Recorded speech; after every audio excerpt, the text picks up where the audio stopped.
Halo para netizen-netizenku, kembali lagi di channel Kacang ini.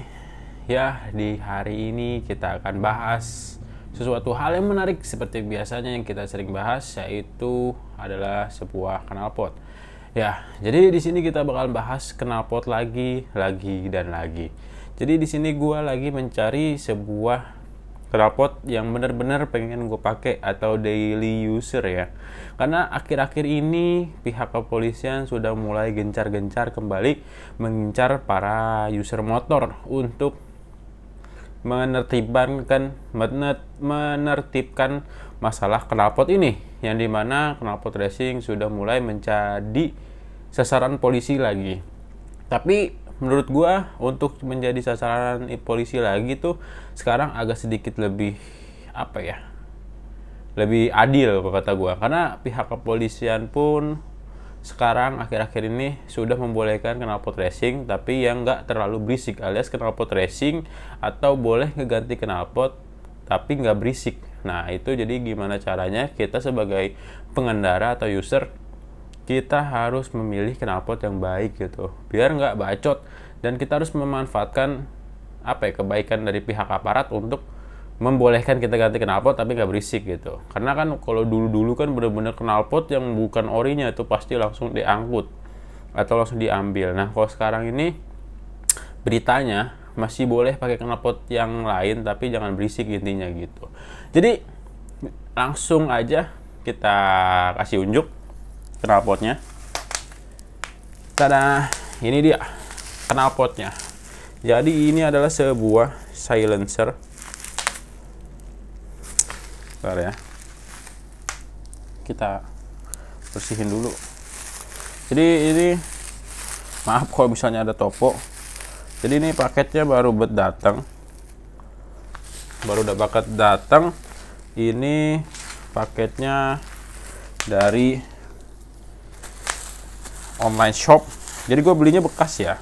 Jadi kan gue sempet nanya ke teman-teman enaknya pakai knalpot apa, dan ada yang nyaranin pakai knalpot ini, pakai knalpot Satria EPU ya. Jadi ini adalah sebuah knalpot yang paling banyak dicari sama orang-orang karena perihal karakteristiknya yang unik daripada knalpot lain. Jadi knalpot ini tuh memiliki karakter dimana bisa menampung piston yang besar seperti motor EPU ya. Jadi kan motor EPU kan pistonnya 62an kalau nggak salah ya. Kalau misalnya gue salah tolong koreksi.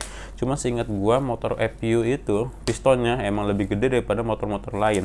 Jadi kemungkinan untuk menampung atau kemampuan dari knalpot ini tuh seharusnya nggak terlalu nahan untuk motor Daytona ya, karena motor Daytona kan pistonnya juga 62 tapi dia slipper kan, sedangkan kalau misalnya EPU dia 62 tapi nggak tidur. Dan ya ini gue dapet knalpot EPU yang CKD, dimana gue lebih mengincar dari fungsinya ya daripada gengsinya ya di sini. Karena kalau misalnya gue beli yang CBU yang atau dari Thailand punya, itu harganya lebih mahal, bahkan jauh lebih mahal daripada yang CKD. Karena CKD pun kalau misalnya lu beli baru juga mahal harganya. Dan ini gue dapet yang KW-KW aja, dan kondisinya pun masih oke banget, masih bisa dilihat ya kan, masih kinclong banget. Ini untuk kelas KW sih oke banget ya. KW lagi, sekelas bekas sih masih layak pakai banget, karena ciri khas dari motor Suzuki itu atau dari motor Honda atau Suzuki itu dia memiliki yang namanya ashock sama knalpot tuh yang mepet kebangetan. Jadi kalau misalnya kalian jatuh pasti ashocknya nempel ke knalpot, tapi ini tidak terlalu parah ya. Tanda-tandanya tuh cuman baret-baret dikit kena ashock bisa dilihat. Sisanya overall masih oke. Dan ya, tapi ini gue yang ambilnya yang udah di bore up, jadi masih kagak original banget. Jadi dalamnya itu udah dikasih sarangan dan gas wool. Jadi kan kalau misalnya kalian lihat knalpot ori itu kan dalamnya biasanya katalis ya, apalagi kalau knalpot ori pasti dalamnya katalis, bukan gas wool sama saringan. Dan ini knalpotnya dia memiliki saringan dan gas wool, tandanya knalpot ini udah nggak original banget, dalamnya sudah pernah dibubuk Nah, tapi nggak masalah, karena emang yang kita incer tuh suara racingnya hilang, tapi fungsi dari knalpot racingnya itu nggak hilang. Kenapa? Karena kan knalpot racing kan dari leheran sampai ke ujung knalpot ini, dia tuh kosong melompong gitu, nggak ada katalis. Jadi untuk sebuah persyaratan untuk motor mesin Daytona kita tuh udah memenuhi syarat, karena gak boleh ada yang ngalangin, karena motor kita tuh mesinnya termasuk kompresi padat ya, tinggi gitu. Kalau misalnya kita pakai knalpot original, gua sendiri pun masih kurang yakin untuk bisa mumpuni gitu ya, walaupun sekelas pakai knalpot Sonic atau Satria FPU yang original. Tadi gue minum dulu. Walaupun sama-sama pistonnya gede, tapi kan kayaknya mesin Daytona itu diperuntukkan bukan untuk knalpot yang standar gitu. Jadi engineer-nya pasti menciptakan knalpotnya untuk yang plong-plong aja gitu. Sedangkan kalau FPU kan emang diciptakan untuk motor mesin harian. Jadi kemungkinan dia bakalan lebih aman pakai knalpot yang original. Nah, kalau Daytona tuh enggak. Jadi gue lebih memilih untuk memakai knalpot yang namanya FPU ini, karena dia modelnya klasik ya kan, FPU jadul itu klasik, sama bisa dicopot belakangnya, jadi sewaktu-waktu kalau gue bosan bisa gue jual lagi.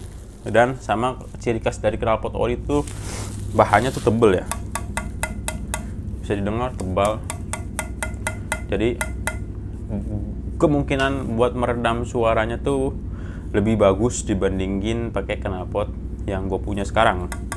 Jadi tujuannya itu aja, dan bisa dilihat ini dia knalpot ori Satria FPU. Dan ya gini aja video unboxingnya, gue cuman ngejelasin. Nanti buat pemasangannya bakalan gue pasang hari Minggu atau Sabtu, pokoknya weekend lah, karena belakangnya beda kayak gini. Kita harus menyiapkan bracketnya dulu untuk menyesuaikan ke leheran motor kita gitu, dan kita harus nyesuaiin yang namanya bracketnya juga ke si shockbreaker atau kerangkanya biar masuk gitu loh guys. Dan cukup sekian video kali ini. Nanti jangan lupa di subscribe channel Kacang ini, karena nanti video selanjutnya kita bakalan custom dulu, masang ini, terus kepasang motornya, baru kita langsung tes sound.